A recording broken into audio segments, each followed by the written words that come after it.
ꯑꯍꯥꯟꯕꯃꯛꯇꯗ channel ꯑꯁꯤꯒꯤ ꯃꯥꯏꯀꯩꯗꯒꯤ ꯊꯣꯏꯕꯤ ꯃꯉꯥꯡꯅ ꯃꯌꯥꯝꯕꯨ ꯇꯔꯥꯝꯅ ꯑꯣꯛꯆꯔꯤ꯫ ꯉꯁꯤꯗꯒꯤ ꯍꯧꯅ ꯇꯥꯡꯀꯛ ꯅꯥꯏꯅ ꯊꯥꯒꯠꯄ ꯍꯧꯒꯗꯧꯔꯤꯕ ꯋꯥꯔꯤ ꯑꯁꯤꯒꯤ ꯃꯃꯤꯡꯅ ꯆꯠꯅꯈꯤꯗ꯭ꯔꯕ ꯂꯝꯕꯤ꯫ ꯋꯥꯔꯤ ꯑꯁꯤꯕꯨ ꯏꯕꯤꯔꯛꯄꯅ ꯁꯂꯥꯏꯉꯥꯟꯕ ꯈꯨꯃꯟ꯫ ꯑꯗꯨꯗꯤ ꯃꯤꯌꯥꯝ ꯋꯥꯔꯤ ꯑꯁꯤ ꯑꯃꯨꯛ ꯄꯨꯟꯅ ꯇꯥꯃꯤꯟꯅꯔꯁꯤ꯫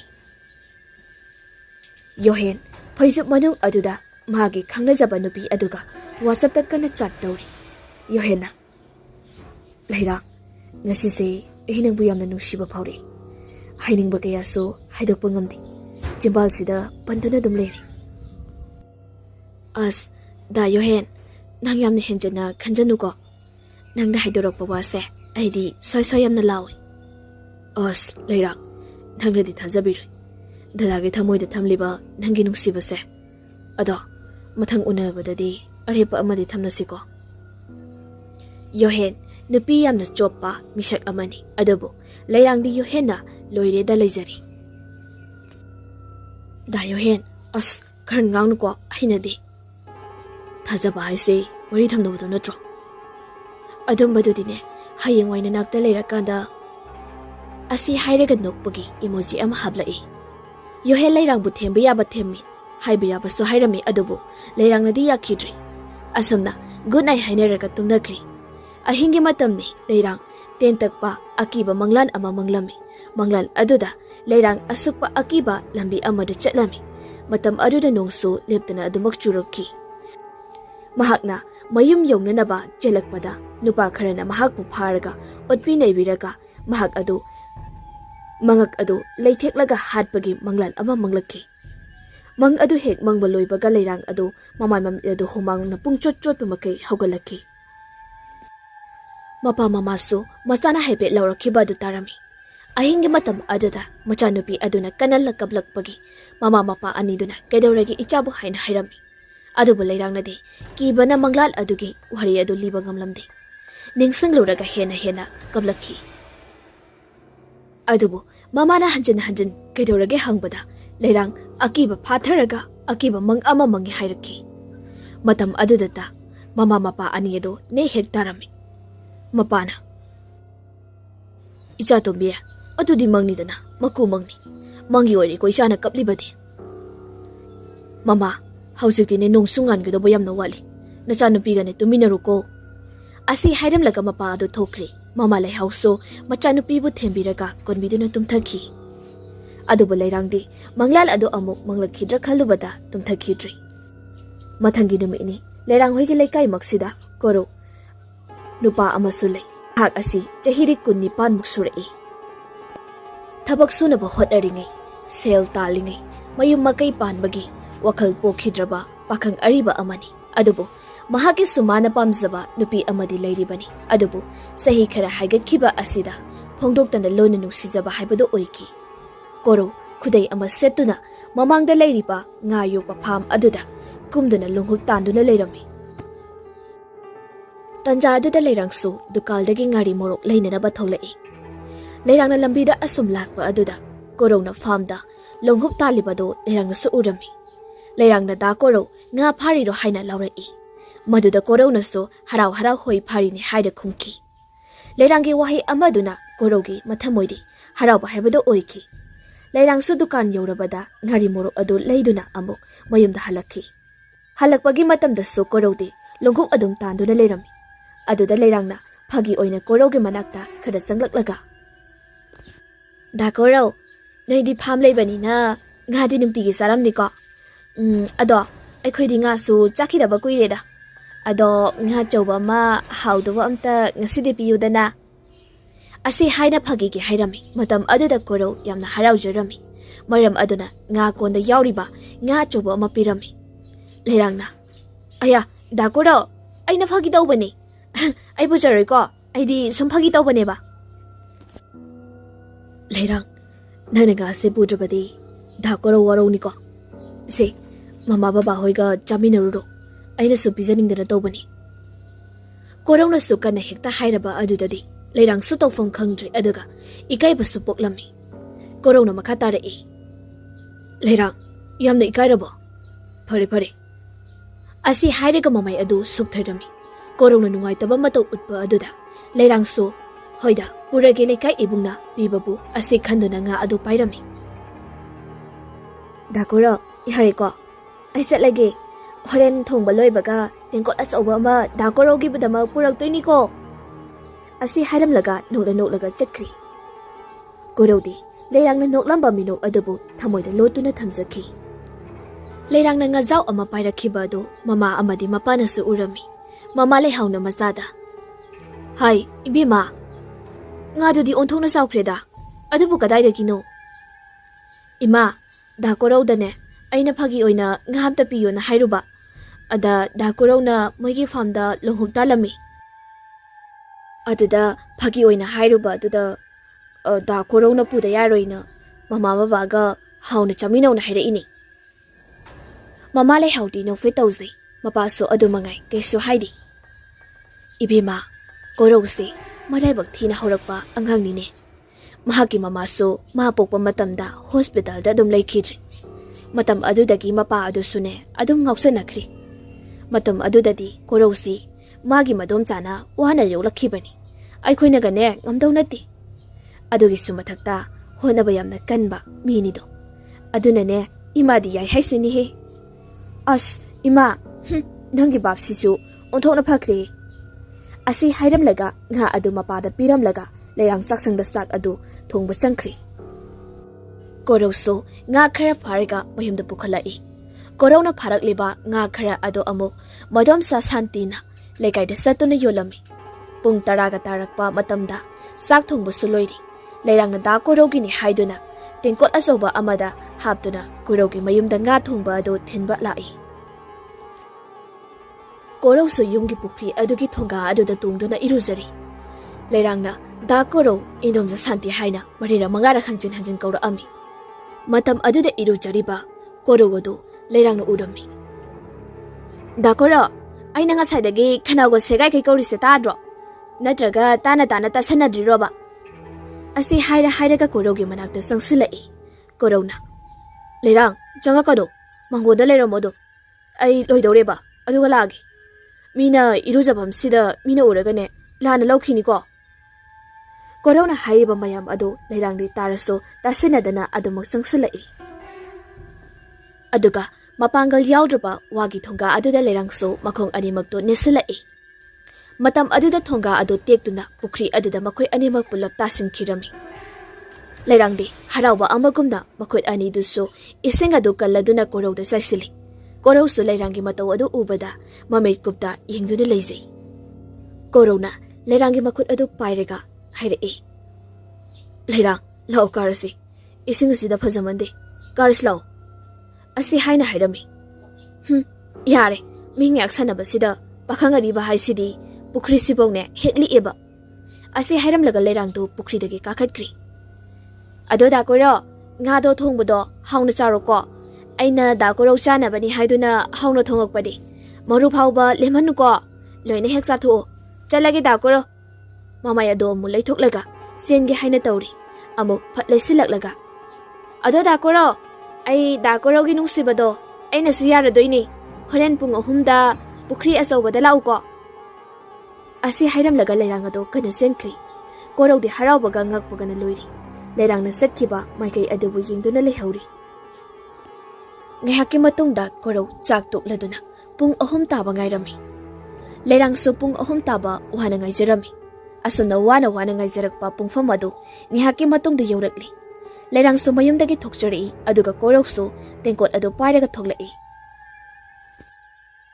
pukri adu yaubaga makhoi ani munda yengnaduna ngihak lei adugi matungda faminaraduna thamoigi oiba wari kaya sanari nomit asida yohensu magi mamanaba amaga thaba ama chotlubani halakpagi lambida leirang hoigi leikai adu fauraga lakpani matam aduda yohena leiranga loinana nupa amaga pukri aduda famlibadu urami yohen madu urubada asauba adu oikhri gari adu ngehak khamlamlaga kana amuk thauduna muchatkri korona leirang se tingko se puraga changkro nangi wabda aina ngasidagi mateng pangladoini ai ngasi phawba nangna taba kanam tanungsidri aigidi nangna taba kana mataga aiga lawna leinaroi asi hairami Asuna makoy anisu tung han yengna duna mayumda hanakri.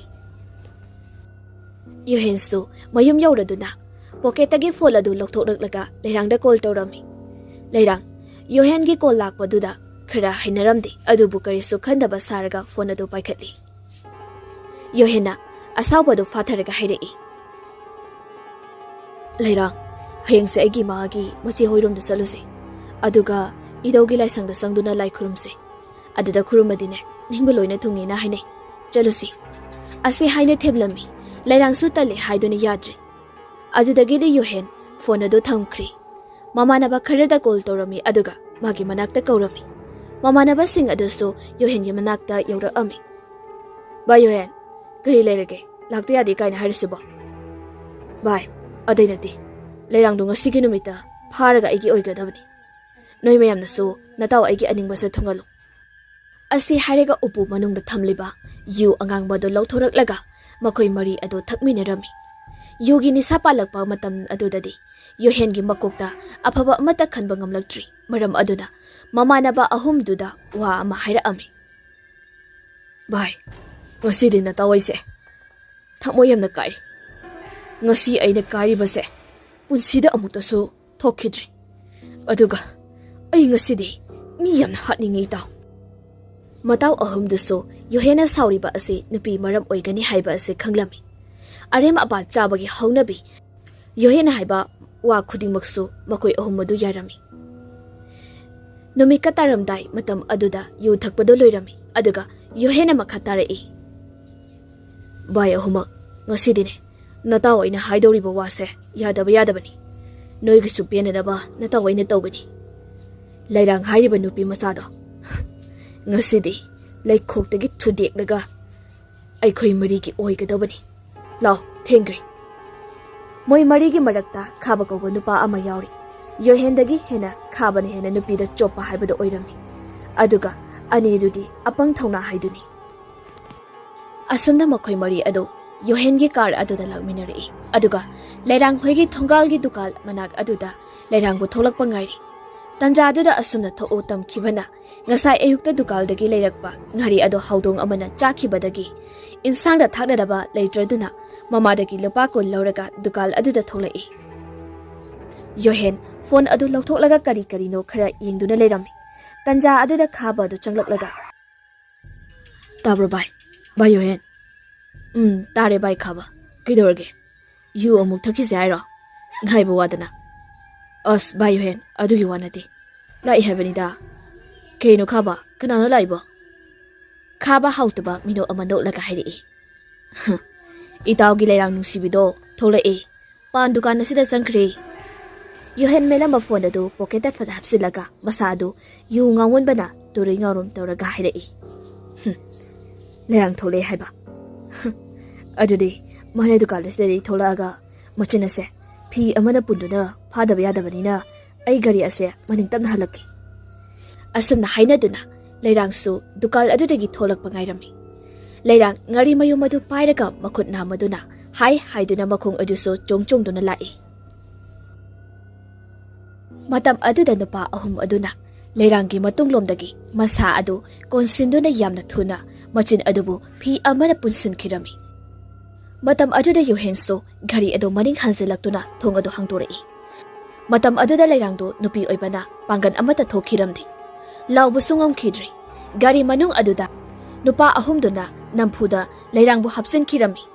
Tanja asida leirangna mama amati mapabu ganda kauzi adubu bakhol thoktabanina tabiramdri. Marak aduda so korobuso ningsinglami. Mathamoida da koro ima baba haina hanna kauzarami adubu aremba haibado oikhi.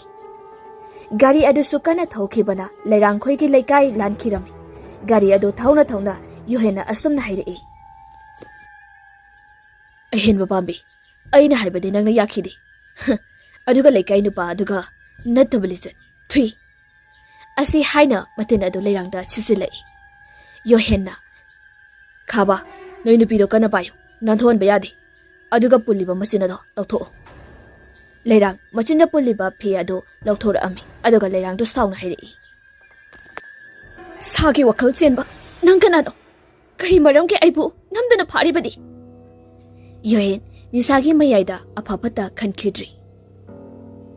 Laira nangbo aigi khonjal ase khangdabrane ha. Ayase nangna pamdrabaso aina de nangbu pame. Asi hairiga mamai do leithore. Lairang su kanano haini yingli. Yohen oiramba aduda masado hena sauraklami. Yohen aibu yumda thelo. Ai kada mata gari mafamda octobali se su chatkidri. Nangi da famda sauna ba tawkhibasu leiti. Aibu mukdadi thadokpiyo. Aibu mukdadi thadokpiyo se aibu mukdadi thadokpiyo. Asi haina kamna hanjin haijarami. Adubu sa onkraba Yohenadi tabi khidri. Asumda thaurakpana hana salam oiramba sing taba ariba lambi aduda gari ado thausilaktuna khamlami. Gari manungdagi lairangbo laktuna makhade intharei. Matam aduda lairang maraibokta nungmacha amana yaisinkhibadagi I khara thoklami. Tanja aduda kadomdagino khangdaba akanba nungsit sahumga kana sitpa haurakki.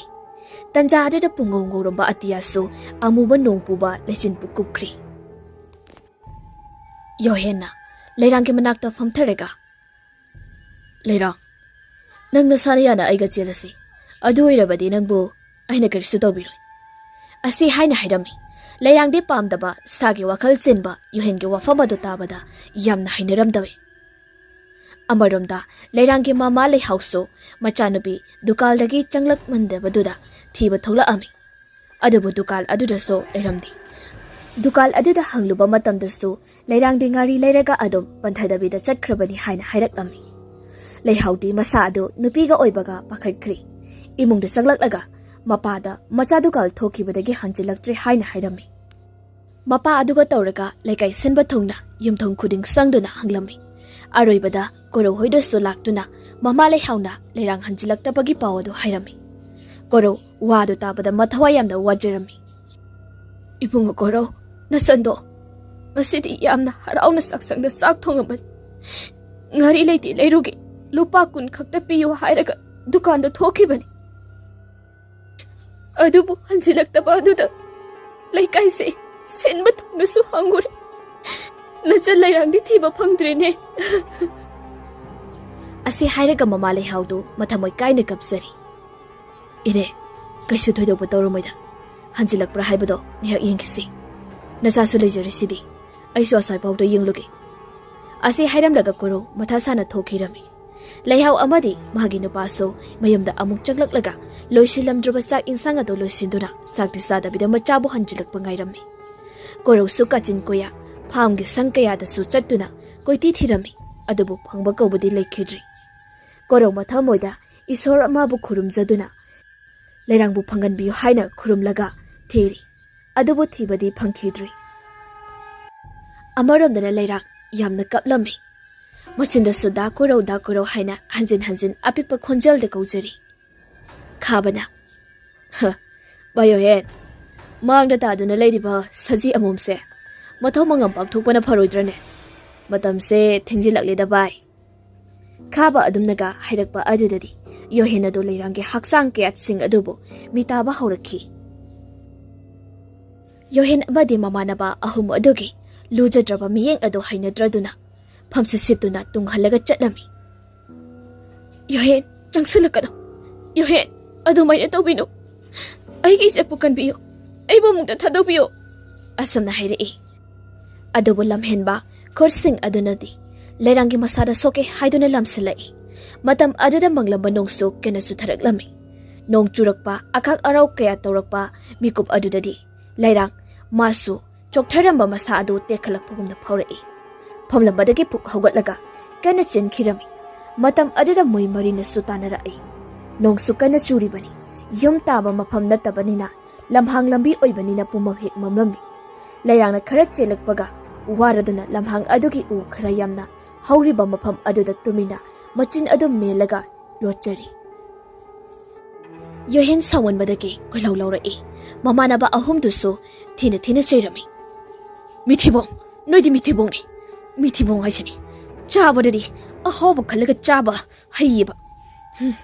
Aduga hojikta khutchalaba nupi macha pet laubi amana nanthohankiba.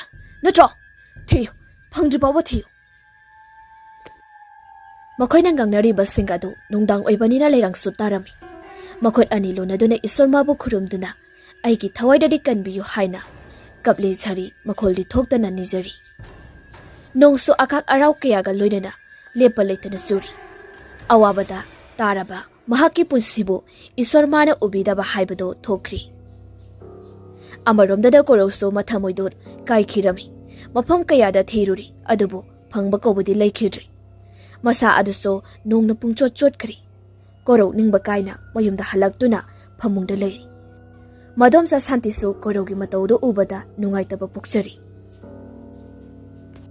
ꯏꯕꯨꯡꯉꯣ ꯐꯪꯂꯛꯇ꯭ꯔꯕ꯭ꯔꯥ ꯍꯣꯏ ꯏꯗꯣꯝꯆꯥ ꯀꯣꯔꯧ ꯋꯥ ꯃꯈꯥ ꯇꯥꯗꯤ ꯏꯕꯨꯡꯉꯣ ꯂꯩꯔꯥꯡꯗꯣ ꯑꯉꯥꯡꯃꯛꯁꯨ ꯅꯠꯇꯦ ꯂꯩꯁꯥꯕꯤ ꯐꯥꯕ ꯍꯥꯏꯕꯗꯣ ꯑꯣꯏꯔꯕꯅꯤ ꯑꯗꯨꯅ ꯈꯪꯅ ꯆꯥꯟꯅꯕ ꯀꯅꯥꯒ ꯆꯦꯟ ꯆꯣꯡꯕ ꯑꯣꯏꯔꯝꯒꯅꯤ ꯁꯦꯁꯦ ꯅꯥꯐꯤ ꯅꯔꯣꯟꯒꯗꯣ ꯍꯣꯡꯗꯣꯛꯇꯨꯅ ꯄꯣꯊꯥꯅꯕ ꯇꯧꯔꯣ ꯍꯌꯦꯡ ꯅꯣꯡꯉꯥꯟꯕꯒ ꯑꯁꯦꯡꯕꯗꯣ ꯑꯆꯨꯝꯕꯗꯣ ꯈꯪꯂꯅꯤ ꯑꯍꯦꯟꯕ ꯋꯥꯈꯜ ꯈꯜꯂꯅꯨ ꯄꯣꯊꯥꯔꯣꯀꯣ ꯑꯁꯤ ꯍꯥꯏꯅ ꯊꯦꯝꯕꯤꯔꯝꯃꯤ ꯀꯣꯔꯧꯒꯤ ꯃꯆꯤꯟꯗꯒꯤꯗꯤ ꯃꯗꯣꯝꯆꯥꯅ ꯍꯥꯏꯔꯤꯕꯗꯣ ꯋꯥꯍꯩ ꯑꯁꯤꯗꯒꯤ ꯍꯦꯟꯅ ꯍꯥꯏꯈꯤꯗꯤ ꯀꯣꯔꯧ ꯆꯣꯠꯂꯤꯕ ꯄꯨꯝꯕ ꯑꯀꯪꯕ ꯐꯤꯅ ꯍꯣꯡꯗꯣꯛꯇꯨꯅ ꯐꯃꯨꯡ ꯑꯗꯨꯗ ꯂꯣꯡꯅ ꯍꯤꯞꯇꯨꯅ ꯋꯥꯈꯜ ꯀꯌꯥ ꯈꯟꯖꯔꯤ ꯑꯁꯨꯝꯅ ꯉꯥꯏꯍꯥꯛꯀꯤ ꯃꯇꯨꯡ ꯇꯨꯝꯊꯈꯤꯔꯝꯃꯤ ꯑꯃꯔꯣꯝꯗꯅ ꯂꯩꯍꯥꯎꯗꯤ ꯍꯧꯖꯤꯛ ꯐꯥꯎꯕ ꯀꯞꯇꯨꯅ ꯂꯩꯔꯤ ꯌꯨꯝꯊꯪꯅꯕꯒꯤ ꯅꯨꯄꯤ ꯑꯃ ꯑꯅꯤ ꯑꯍꯨꯝꯅ ꯀꯞꯀꯅꯨ ꯍꯥꯏꯅ ꯊꯦꯝꯕꯤꯔꯤ ꯆꯦꯟ ꯆꯣꯡꯕ ꯑꯣꯏꯔꯝꯕꯁꯨ ꯌꯥꯏ ꯑꯁꯨꯛ ꯊꯦꯡꯂꯕꯁꯤ ꯐꯥꯎꯕ ꯍꯜꯂꯛꯇ꯭ꯔꯤꯁꯤꯅꯗꯤ ꯈꯪꯅ ꯆꯥꯟꯅꯕ ꯅꯨꯄꯥꯗ ꯆꯦꯟꯕ ꯑꯣꯏꯔꯝꯒꯅꯤ ꯄꯣꯊꯥꯔꯁꯤꯁꯦ ꯑꯁꯤ ꯍꯥꯏꯗꯨꯅ ꯊꯦꯝꯕꯤꯔꯝꯃꯤ ꯑꯃꯔꯣꯝꯗ ꯌꯣꯍꯦꯟꯒꯤ ꯀꯥꯡꯕꯨ ꯑꯗꯨꯗꯤ ꯂꯩꯔꯥꯡꯕꯨ ꯀꯧꯗꯨꯅ ꯊꯤꯔꯝꯃꯤ ꯌꯣꯍꯦꯟ ꯑꯃꯗꯤ ꯅꯨꯄꯥ ꯑꯍꯨꯝꯗꯨꯒ ꯃꯐꯝ ꯑꯇꯣꯞꯄꯗ ꯑꯃꯨꯛ ꯆꯪꯗꯨꯅ ꯀꯣꯏꯊꯤ ꯊꯤꯈ꯭ꯔꯤ ꯂꯩꯔꯥꯡꯒꯤ ꯃꯅꯥꯛꯇꯒꯤ ꯃꯈꯣꯏ ꯃꯔꯤ ꯊꯣꯛꯈ꯭ꯔꯕꯗ ꯃꯐꯝ ꯑꯗꯨꯗꯒꯤ ꯑꯃꯨꯛ ꯍꯧꯒꯠꯇꯨꯅ ꯑꯔꯥꯞꯄꯗ ꯎꯔꯤꯕ ꯂꯩꯀꯥꯏ ꯑꯗꯨ ꯇꯥꯅꯕ ꯆꯦꯟꯕ ꯑꯃꯨꯛ ꯍꯧꯔꯛꯏ ꯃꯇꯝ ꯑꯗꯨꯗ ꯅꯣꯡꯃꯃꯤꯠꯁꯨ ꯀꯟꯅ ꯀꯟꯅ ꯈꯥꯛꯂꯤ ꯂꯩꯔꯥꯡ ꯁꯨꯠ ꯀꯞꯇꯨꯅ ꯂꯝꯕꯤ ꯑꯗꯨꯗ ꯀꯟꯅ ꯆꯦꯜꯂꯛꯏ ꯑꯗꯨꯕꯨ ꯃꯥꯒꯤ ꯑꯔꯣꯏꯕ ꯑꯣꯏꯌꯨ ꯍꯥꯏꯗꯨꯅ ꯇꯝꯂꯝꯕꯅꯔ ꯅꯣꯡꯃꯃꯤꯠ ꯈꯥꯛꯂꯛꯄ ꯃꯇꯝ ꯑꯗꯨꯗ ꯂꯩꯔꯥꯡꯅ ꯆꯦꯜꯂꯤꯕ ꯑꯗꯨ ꯐꯠꯇꯕ ꯌꯣꯍꯦꯟꯅ ꯎꯔꯝꯃꯤ ꯌꯣꯍꯦꯟ ꯏꯇꯥꯎ ꯃꯌꯥꯝ ꯅꯨꯄꯤ ꯑꯗꯣ ꯑꯥꯗ ꯆꯦꯜꯂꯒ ꯂꯩꯔꯤ ꯂꯥꯛꯑꯣ ꯅꯥꯟꯊꯣꯛꯍꯟꯈꯤꯕ ꯌꯥꯗꯦ ꯀꯔꯤꯒꯨꯝꯕ ꯍꯦꯛ ꯅꯥꯟꯊꯣꯛꯈ꯭ꯔꯕ ꯑꯩꯈꯣꯏ ꯃꯔꯤꯗꯤ ꯍꯤꯡꯅꯤ ꯈꯜꯂꯨꯔꯅꯨ ꯑꯁꯤ ꯍꯥꯏꯕꯗꯒꯤ ꯃꯈꯣꯏ ꯃꯔꯤ ꯑꯗꯨ ꯅꯨꯄꯤ ꯑꯗꯨꯅ ꯆꯦꯜꯂꯤꯕ ꯑꯗꯣꯝꯗ ꯑꯃꯨꯛ ꯇꯥꯟꯅꯔꯛꯏ ꯅꯨꯄꯤꯅ ꯆꯦꯟꯗꯅ ꯀꯌꯥꯃꯨꯛ ꯀꯟꯅ ꯆꯦꯟꯅꯤ ꯌꯣꯍꯦꯟ ꯑꯃꯗꯤ ꯅꯨꯄꯥ ꯃꯔꯤ ꯑꯗꯨ ꯀꯟꯅ ꯆꯦꯛꯂꯛꯇꯨꯅ ꯂꯩꯔꯥꯡꯕꯨ ꯑꯃꯨꯛ ꯐꯥꯔꯝꯃꯤ ꯃꯇꯝ ꯑꯗꯨꯗ ꯃꯈꯣꯡ ꯃꯈꯨꯠꯇꯨ ꯄꯨꯟꯗꯨꯅ ꯄꯨꯔꯛꯑꯝꯃꯤ ꯍꯥꯟꯅꯒꯤ ꯃꯐꯝ ꯑꯗꯨ ꯌꯧꯕꯒ ꯂꯩꯔꯥꯡ ꯄꯝꯂꯝꯕꯗꯒꯤ ꯊꯥꯊꯔꯛꯏ ꯃꯤꯅꯨꯡꯁꯤ ꯌꯥꯎꯗ꯭ꯔꯕ ꯌꯣꯍꯦꯟ ꯂꯩꯔꯥꯡꯒꯤ ꯂꯤꯠꯂꯤꯕ ꯐꯨꯔꯤꯠ ꯑꯗꯨꯒꯤ ꯃꯆꯦꯠ ꯈꯔ ꯁꯦꯒꯥꯏꯔꯛꯈꯤ ꯃꯇꯝ ꯑꯗꯨꯗ ꯂꯩꯔꯥꯡꯅ ꯌꯣꯍꯦꯟ ꯑꯗꯨꯒꯨꯝꯕ ꯁꯥꯒꯤ ꯂꯤꯆꯠꯇꯣ ꯆꯠꯀꯤ ꯈꯜꯂꯤꯕ ꯀꯩꯒꯤꯅꯣ ꯅꯣꯏꯕꯨ ꯀꯔꯝꯕ ꯃꯤꯁꯛꯅꯣ ꯇꯨꯀꯠꯆꯩ ꯊꯨꯏ ꯑꯁꯤ ꯍꯥꯏꯔꯒ ꯃꯇꯤꯟꯗꯨ ꯁꯤꯖꯤꯜꯂꯤ ꯑꯐꯕ ꯑꯝꯇ ꯈꯟꯗ꯭ꯔꯕ ꯃꯈꯣꯏ ꯃꯔꯤꯅ ꯂꯩꯔꯥꯡꯕꯨ ꯃꯤꯀꯨꯞ ꯑꯗꯨꯗ ꯅꯨꯄꯤ ꯑꯣꯏꯕꯤꯒꯤ ꯏꯀꯥꯏ ꯈꯨꯝꯅꯕ ꯃꯈꯣꯏ ꯃꯔꯤꯅ ꯂꯧꯕꯤꯈꯤ ꯁꯥꯒꯤ ꯋꯥꯈꯜꯗꯒꯤꯁꯨ ꯍꯦꯟꯅ ꯇꯣꯟꯕ ꯍꯥꯏꯕꯗꯣ ꯑꯣꯏꯈ꯭ꯔꯤ ꯑꯗꯨꯒ ꯃꯈꯣꯏ ꯃꯔꯤꯗꯤ ꯂꯩꯔꯥꯡꯒꯤ ꯐꯤꯕꯝ ꯑꯗꯨꯕꯨ ꯌꯦꯡꯂꯒ ꯁꯤꯊ ꯅꯣꯛꯂꯤ ꯌꯣꯍꯦꯟꯅ ꯅꯨꯄꯤ ꯅꯪꯗꯤꯅꯦ ꯃꯁꯤꯅ ꯈ꯭ꯋꯥꯏꯗꯒꯤ ꯃꯇꯤꯛ ꯆꯥꯔꯕꯅꯤ ꯅꯍꯥꯛꯁꯦ ꯑꯩꯈꯣꯏꯅꯅꯦ ꯄꯦꯟꯗ꯭ꯔꯤ ꯐꯥꯎ ꯑꯩꯈꯣꯏ ꯃꯔꯤꯒꯤ ꯑꯣꯏꯈꯤꯅꯤ ꯑꯗꯨꯒꯤ ꯃꯇꯨꯡ ꯅꯍꯥꯛꯄꯨꯅꯦ ꯃꯀꯛ ꯀꯛꯂꯒ ꯍꯥꯠꯂꯕ ꯃꯇꯨꯡꯗ ꯌꯣꯍꯦꯟ ꯑꯩꯒꯤ ꯊꯃꯣꯏꯁꯦ ꯅꯤꯡꯕ ꯊꯨꯡꯒꯅꯤ ꯑꯁꯤ ꯍꯥꯏꯔꯒ ꯂꯩꯔꯥꯡꯗꯣ ꯒꯥꯔꯤ ꯃꯅꯨꯡꯗ ꯑꯃꯨꯛ ꯍꯥꯞꯆꯤꯟꯗꯨꯅ ꯆꯤꯡꯈꯣꯡ ꯇꯝꯅ ꯊꯧꯗꯨꯅ ꯄꯨꯈꯤꯔꯝꯃꯤ ꯉꯁꯤꯒꯤꯗꯤ ꯃꯇꯥꯡ ꯑꯁꯤꯗ ꯂꯣꯏꯖꯔꯤ ꯍꯌꯦꯡ ꯑꯃꯨꯛ ꯋꯥꯔꯤ ꯑꯁꯤꯒꯤ ꯃꯈꯥ ꯄꯨꯗꯨꯅ ꯂꯥꯛꯆꯒꯦ ꯉꯁꯤꯒꯤꯗꯤ ꯃꯌꯥꯝꯗꯒꯤ ꯀꯥꯏꯅꯅꯕ ꯌꯥꯊꯪ ꯅꯤꯖꯔꯤ